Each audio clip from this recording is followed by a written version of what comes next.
हाँ देखिए, जन संघर्ष और आंदोलन।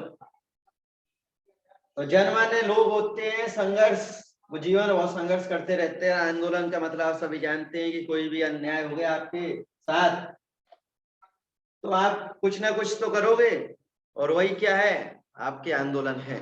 लेकिन कोई ना कोई निश्चित परिभाषा होती है इनकी, और वो निश्चित परिभाषा के अकॉर्डिंग आपको क्या मिलते हैं, नंबर मिलते हैं। कहने को तो हम जो चाहे वो कह देते हैं अपनी तरफ से, पर एक निश्चित परिभाषा के अकॉर्डिंग ही हमें क्या मिलेगी, बोर्ड में नंबर मिलते हैं। हाँ तो देखिए, सबसे पहले हेडिंग डालनी है आपको, दबाव समूह। तो डालो दबाव समूह।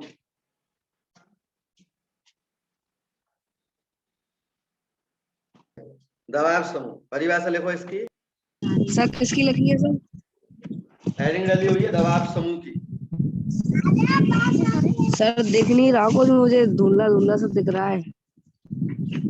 ये नहीं दिख रहा?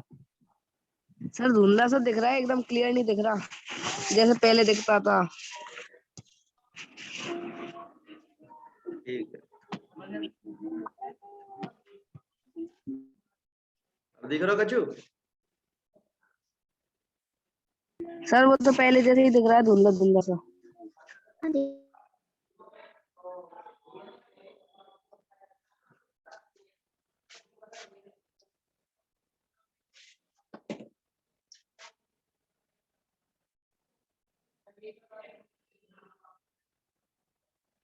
अब कचू दिख रहा है? दिख रहा है? ऐश्वर्य सचिन, यस सर। अब साफ है ना? नहीं है सर साफ, तो वीडियो भी अटक रहा है थोड़ा थोड़ा। तो बिल्कुल सही चल रहा वीडियो। नहीं सर, अटक रहा है वीडियो आपका। यहाँ तो एकदम क्लियर आ रही है। मैं दोबारा ज्वाइन सर करता थोड़ा हूँ। थोड़ा टकरा है पर दिख तो रहा है सर। नहीं नहीं, मेरी तरफ से तो कोई अटक अटकी नहीं है, सर मैं दोबारा ज्वाइन करता हूँ। चल रहा है। तो इस रीड वाले मुद्दे में क्या हो रहा है कि कोई ना कोई जन समूह आता है और वो जनता की क्या करता है, हित के लिए। अब जनता यहाँ पर कौन हो गए, वो बेरोजगार छात्र। और वो बेरोजगार छात्र के लिए क्या कर रहे हैं वे, सामूहिक कार्रवाई कर रहे हैं। इसको प्रभावित करने के लिए सरकार को, सरकार के खिलाफ ही तो धरना दे रहे हैं वे लोग। तो वो क्या है, आंदोलन ही तो है जिसको हम क्या कह रहे हैं, धरना प्रदर्शन। तो ये धरना प्रदर्शन किसके द्वारा हो रहा है, एक जन समूह के द्वारा, जिसमें कुछ नेता कुछ लोग आएंगे और वो उनके लिए क्या करेंगे, धरना प्रदर्शन करेंगे। चाहे वो कलेक्टर के सामने हो, चाहे विधानसभा का घेराव हो, चाहे और किसी भी तरह का घेराव हो, वो वहां पर करेंगे, जिसको आप लोग आमतौर पर क्या कहते हो, हड़ताल। अब हड़ताल में तो क्या हो रहा है कि मांगे पूरी नहीं मानी आपने तो वो अनशन पर बैठे रहते हैं। लेकिन यहाँ पर आंदोलन का मतलब क्या है कि कुछ भी हो सकता है इस आंदोलन में, चाहे वो हिंसा वाला आंदोलन हो, चाहे वो अहिंसा वाला आंदोलन हो।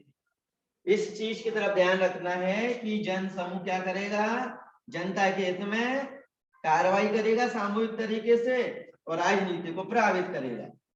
उसे हमने क्या कह दिया, आंदोलन।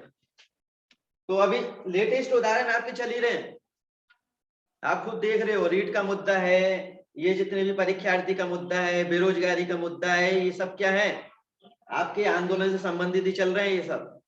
आप लोग सोचते हो कि ये अलग है, लेकिन है चीज वही है, आप रोज ही ना देख रहे हो। कोई उदाहरण कहीं से लेने की जरूरत नहीं है, सारी चीजें आपकी अखबार में, आपकी टीवियों पर मौजूद है। बस आपको अपने टॉपिक से उसको जोड़ लेना जिसने जोड़ लिया उसको समझ में आ जाएगा, जिसने नहीं जोड़ा वो नहीं समझेगा। आ गया कि जनता के व्यापक हित के लिए जनसमूह राजनीति प्रभावित करने के लिए सामूहिक कार्रवाई करता है। अब देखो, इसको आप किधर भी कैसे भी इधर उधर शब्दों को ले जाकर जोड़ सकते हो, जैसे याद हो वैसे। ये लिख सकते हो, जनता के व्यापक हित में जब कोई जनसमूह राजनीति प्रभावित करने के लिए सामूहिक कार्रवाई करता है। इसको पहले ले आओ, इसको बाद में ले आओ, एक ही बात है, कोई फर्क नहीं पड़ता उससे। अब आ गए होगा समझ में। अब अगली हेडिंग है दबाव समूह और आंदोलन में अंतर। देखो दोनों आपके सामने है, टॉपिक को दोबारा देख लो। दबाव समूह भी आपको दिख रहा है और आंदोलन भी आपको दिखाई दे रहा है। अब अंतर क्या है, पूछ सकता है वो आपसे कि भैया आंदोलन और दबाव समूह में क्या अंतर होता है। तो हेडिंग हमारी यही है कि दबाव समूह और आंदोलन में अंतर। दबाव समूह और आंदोलन में अंतर।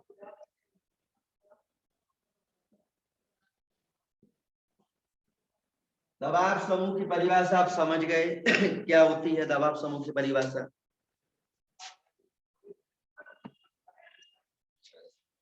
और आंदोलन की परिभाषा आप सभी लोग समझ चुके हो। अब इसमें आपको क्या पॉइंट लिखने हैं, 3-4 पॉइंट में वो लिखिए, फिर उसके बाद हम समझेंगे। देखिए दबाव समूह के विपरीत आंदोलनों में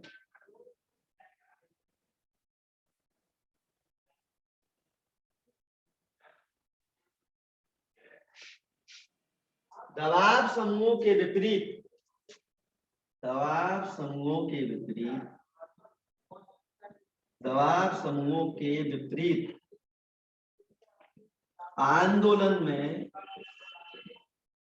संगठन ढीला ढाला होता है।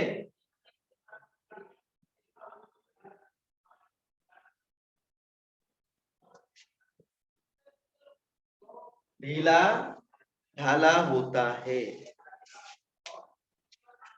पहले डाल लेते हैं और उसके बाद में समझें। दूसरा आंदोलन, दूसरा लिखिए, आंदोलन में फैसले अनौपचारिक ढंग से लिए जाते हैं। आंदोलन में फैसले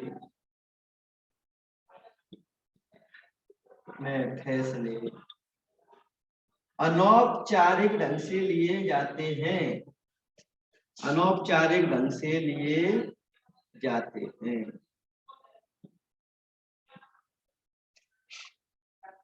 जबकि दबाव समूह में फैसले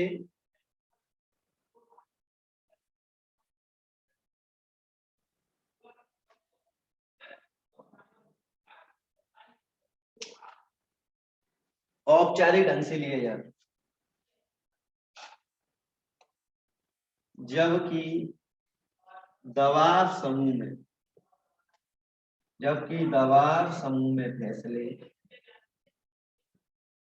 औपचारिक ढंग से लिए जाते हैं।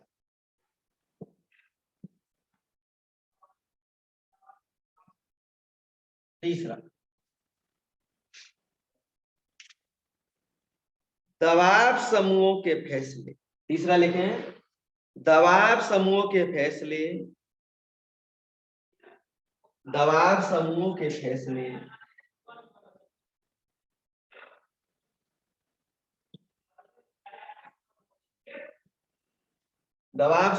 फैसले आंदोलनों के फैसले की तुलना में कम लचीले होते हैं।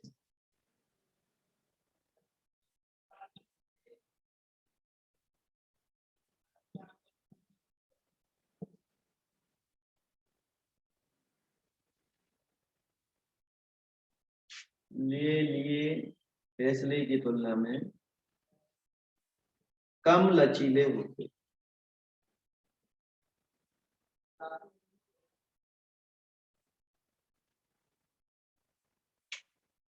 चौथा पॉइंट, आंदोलन जनता की स्वतः स्फूर्त भागीदारी पर निर्भर होते। आंदोलन जनता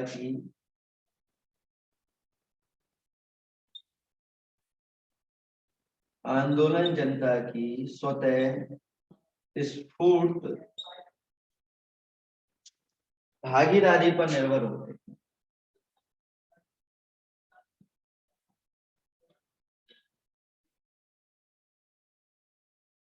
जबकि दबाव समूह नहीं।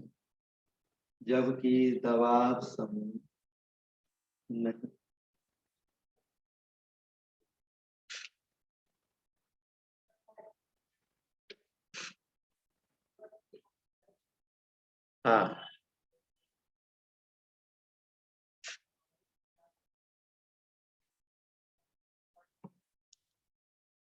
किसी को समझ में नहीं आया हो तो पूछ सकते।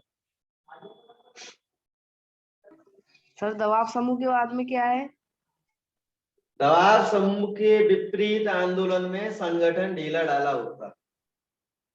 ये नहीं सर, फोर्थ पॉइंट है ना इसमें, जबकि दबाव समूह। फोर्थ पॉइंट में जबकि दबाव समूह नहीं, जबकि तो दबाव सर समूह नहीं। नहीं। और सर तो तीसरे का लास्ट बोलना। हाँ, तीसरे में देखिए ये है, दबाव समूह के फैसले आंदोलन में लिए फैसले की तुलना में कम लचीले होते हैं। चारों पॉइंट आपको समझ में आए नहीं आए, शब्द क्या कह रहे हैं वो शब्दों पर ध्यान दो। पहले आपको परिभाषा लिखा दी दबाव समूह आंदोलन की। कल से स्कूल आने की टाइम दे, सुबह 9 बजे। पहले इसको देखो, ये क्या समझ में आया नहीं आया। सर कम दबाव लचीले समूह का के विपरीत मतलब? आंदोलन में संगठन ढीला ढाला होता है। समझ गए होंगे इस पॉइंट को?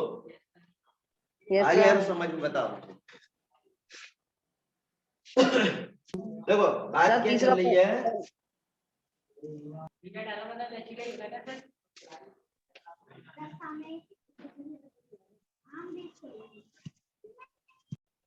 ढीला डाला का मतलब लचीला नहीं है।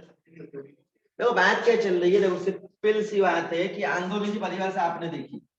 वहां पर कोई जन समूह आ रहा है दूसरा, जिसका कोई अपना ही कोई स्वार्थ होगा शायद, वो जनता के काम करने के लिए आ रहा है। लेकिन दबाव समूह में क्या है, उन्होंने क्या किया कि एक समान पैसे हित आकांक्षा मत को लेकर एक क्या बनाया, एक संगठन बनाया है। और वो संगठन में क्या करेंगे, जो फैसले लिए जाएंगे वो अपने लिए जाएंगे। लेकिन आंदोलन में ऐसा नहीं है। आंदोलन में क्या है कि दूसरे लोग आ चुके हैं आपकी डिमांड को पूरा करने के लिए। अब वो कब तक आपका साथ देते हैं इसका कोई पता नहीं है। इसी कारण जो संगठन है वो ढीला ढाला होगा यहाँ पर इसके विपरीत, क्योंकि जो दबाव समूह है वो केवल अपने पैसे ताकिंका के लिए काम कर रहा है। लेकिन यहाँ पर जो आया हुआ आंदोलन में जो जन समूह है वो कब तक आपका साथ देता है कोई पता नहीं है, कभी भी बीच में छोड़कर चला जाता है। आप खुद ने आपने यदि ये रीट वाला मुद्दा देखा हो तो आपको खुद को समझ में आ जाएगा कि किस तरीके से वो संगठन ढीला ढाला होता है। समझ गए? दूसरा पॉइंट, फैसले। अनौपचारिक आंदोलन में जो फैसले होते हैं वो अनौपचारिक होते हैं। क्यों? मतलब क्या है कि जो फैसले लिए जा रहे हैं वो केवल अपने हित के लिए लिए जा रहे हैं। कोई पता नहीं है कि वो जनसमूह के लिए कितना काम कर रहे हैं कितना नहीं कर रहे हैं। लेकिन यहाँ पर जो फैसले लिए जा रहे हैं वो सिर्फ अपने लिए लिए जा रहे हैं। और जो फैसला होगा वो 100% पूरा होगा, अच्छा होगा। लेकिन यहाँ पर जो फैसले लिए जाएंगे उसका कोई पता नहीं। तीसरा है कम लचीले होते हैं, किसकी तुलना में? इनके फैसले इनकी तुलना में कम लचीले होते हैं, क्योंकि यहाँ पर दबाव समूह अपने लिए काम कर रहा है। चौथा पॉइंट कह रहा है आपसे कि यह जानता है कि स्वतः स्फूर्त भागीदारी पर निर्भर होता है। आंदोलन में जनता चाहे तो साथ दे, जनता साथ इच्छा हो तो वो साथ नहीं दे सकती, उसकी इच्छा के ऊपर आंदोलन में। तो वो आंदोलन में आपने अभी देखा ही कि वहां पर लोग जा रहे हैं, कभी तो ज्यादा भीड़ हो जाती है कभी कम भीड़ हो रही है। तो जनता की इच्छा के ऊपर ही तो निर्भर है। बेरोजगार युवा अपनी इच्छा से उस आंदोलन में जाएंगे और अपनी इच्छा से नहीं जाएंगे, तो ये किस पर निर्भर है। लेकिन यहाँ पर तो दबाव समूह है, दबाव समूह में यदि आप लोग नहीं गए तो आपको उस संगठन से बर्खास्त किया जा सकता है। इतनी पावर है उनके पास, दबाव समूह के पास, क्योंकि वहां पर जो संगठन बनाया है वो अपने लिए बनाया है, आपके लिए बनाया गया है वो। और आप लोग यदि उनका समर्थन नहीं करोगे तो क्या होगा, वो आपको वो फायदा नहीं दिलवा पाएंगे। समझ गए?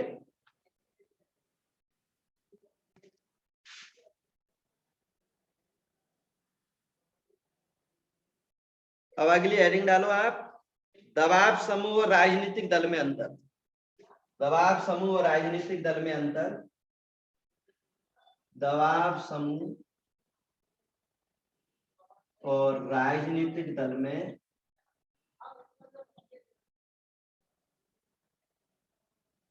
अंतर, ये वाला टॉपिक हम कल पढ़ेंगे। यस, अब आपको कुछ समझ में नहीं आया हो तो पूछ सकते हो।